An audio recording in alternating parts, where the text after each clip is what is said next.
ભગવત સ્મરણ કર્યું. સમય વ્યતીત થતા દેવો મંત્રઘોષ કરતા હતા.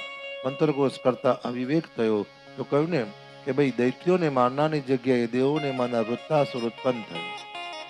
સર્વદેવી ભગવાનને સ્તુતિ કરી અને જટીચ ઋષિના અસ્થિ લાવ્યા અને ઇન્દ્રએ સુંદર વ્રજ બનાવ્યું અને વ્રજ બનાવ્યા પછી ઇન્દ્ર વૃત્તાસુરની સામે ગયા અને વૃત્તાસુરે ભગવાનને સ્તુતિ કરી. અહમ હરે તવ પાદૈકમૂલમ દાસાનુદાસો ભવિતાસ્મિ ભૂપ मनः स्मरेस्त्वां तुपते गुणास्ते गृणीत्वा कर्म करोतु काय. વૃત્તાસુરે શરીરનો ત્યાગ કર્યો. ભગવદ અનુગ્રહ થયો. દૈત્યોની માતા દિતિએ મનમાં વિચાર કર્યો, પ્રભુ એવો દીકરો આપો કે દેવોને મારી નાખે.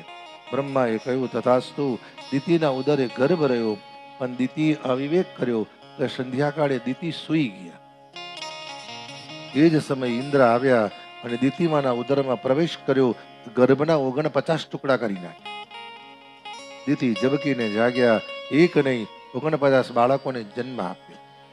અને પછી ઇન્દ્રને કહ્યું, તમે અવિવેક કર્યા છો, આ બધાની જવાબદારી તમારી. ઇન્દ્રએ સર્વને સ્વીકાર કર્યા કે દિતિના ઉદરે પ્રગટ થયેલા દૈત્ય નહીં પણ 49 વાયુ તરીકે પ્રગટ થાય. આ ભાગવતના 6ઠા સ્કંદને વંદમ. 7મ સ્કંદનો પ્રારંભ નરસિંહ અવતાર તરફ. શ્રી રાજો યુવાચ ક્ષમઃ પ્રિયમ સુમહં બ્રહ્મન ભૂતાનાં ભગવાન સ્વયં.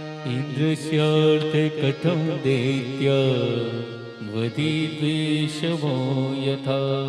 ભગવદ અનુગ્રહ થયો છે ને.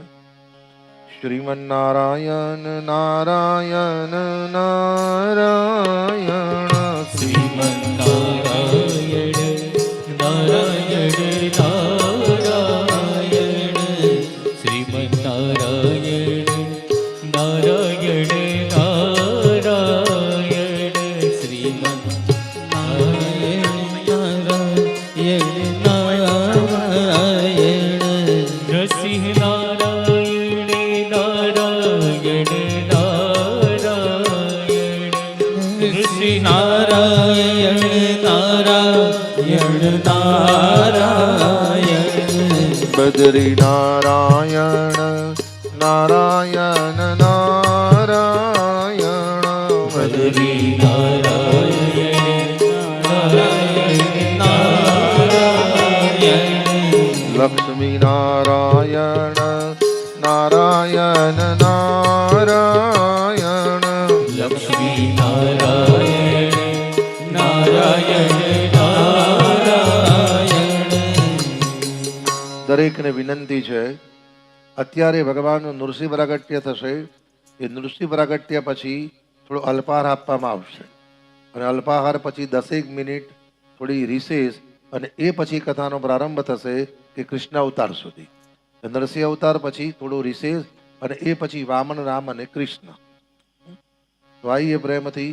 શ્રી રાજો યુવાચ ક્ષમઃ પ્રિયમ સુમહં બ્રહ્મન ભૂતાનાં ભગવાન સ્વયં. ઇન્દ્રસ્યાર્થે કથમ દૈત્યા નવધી દ્વિષમો યથા. સુખદેવજી કહે છે પરીક્ષિત.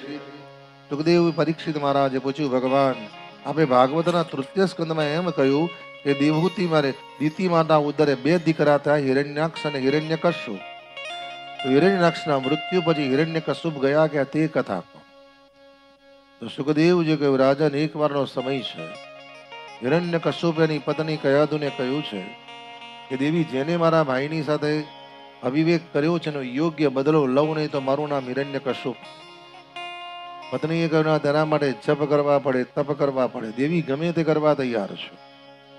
અને ભગવદ અનુગ્રહ થયો.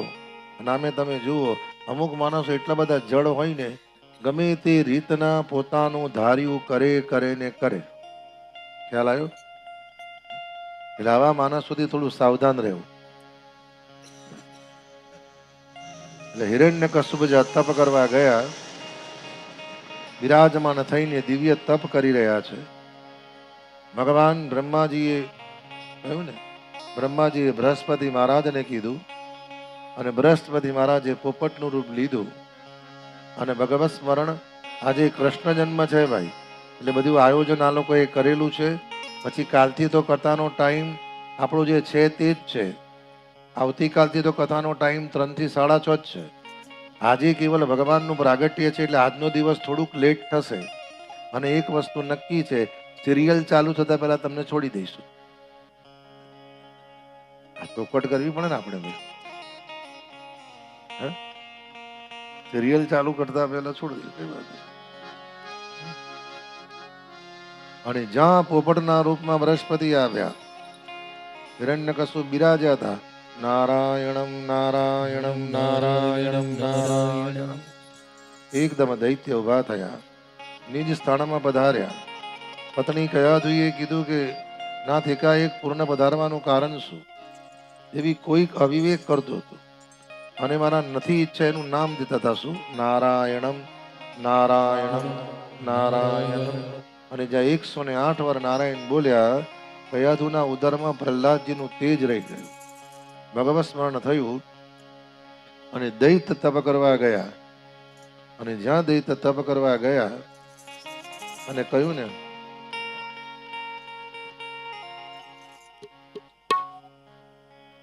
દૈત્ય જ્યાં તપ કરવા ગયા અને ભગવદ અનુગ્રહ થયો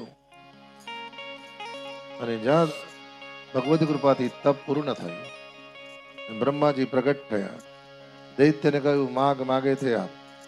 દૈત્ય કહ્યું રાતે ના મરું, દિવસે ના મરું, ઘરમાં ના મરું, બહાર ના મરું, માનવથી ના મરું, પશુથી ના મરું, અસ્ત્રથી ના મરું, શસ્ત્રથી ના મરું, કોયલાથી ના મરું, લીલાથી ના મરું. બ્રહ્માજીએ કહ્યું કબૂલ. અને જ્યાં સહી કરી અને પ્રારંભ થયો, મહારાજ સમય વ્યતીત થતા બોલો પ્રહલાદજી મહારાજ કી જય. પ્રહલાદજી પધાર્યા, છળા અને મર્ક નામના ગુરુને આ દિવ્ય અભ્યાસ કર્યો.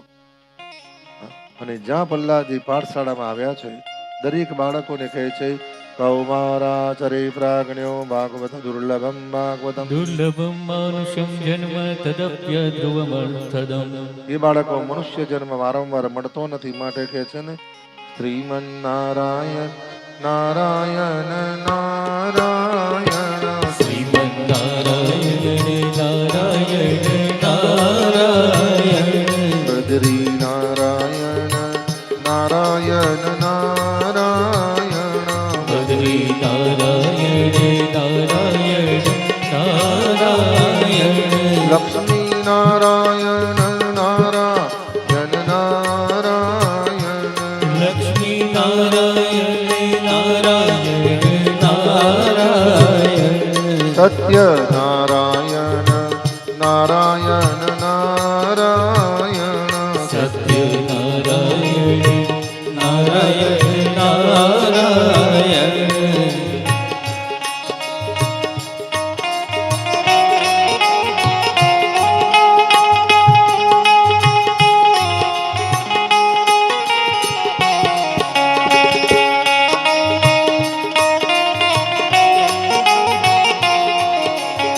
ધીરે ધીરે લાવો.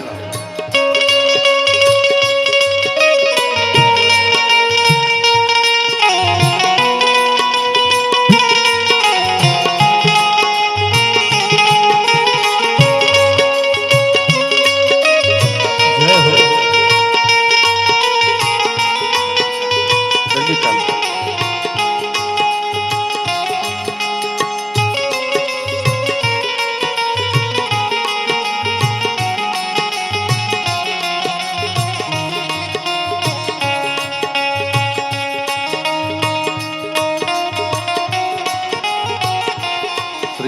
શ્રીમન્નારાયણ નારાયણ નારાયણ.